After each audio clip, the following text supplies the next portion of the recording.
Welcome back to the channel. Today we are taking a look at how to change the key battery on a modern Jeep.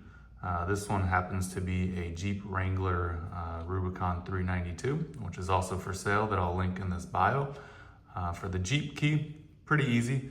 You're gonna see a small groove. If you have the Jeep side facing up, you're just gonna take a flathead screwdriver, stick it in the notch there.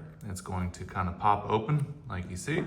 Once you have it open just a little bit, you can just use your hands. It will be a little bit tight if this is the first time you're doing it. It's just gonna pop off like that. The next step is going to be replacing the CR2450 battery, which for that, you're gonna see a small little arrow kind of right here, which you also just need a pocket-sized screwdriver. You're just going to stick that in right where the arrow is located and gently pry that up. Sometimes it'll shoot out.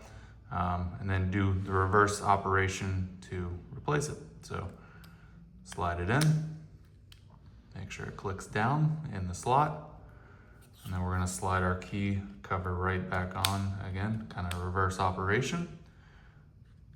Bottom side towards the J, and then gently press on all corners, and you're done. You just changed the key battery on your Jeep.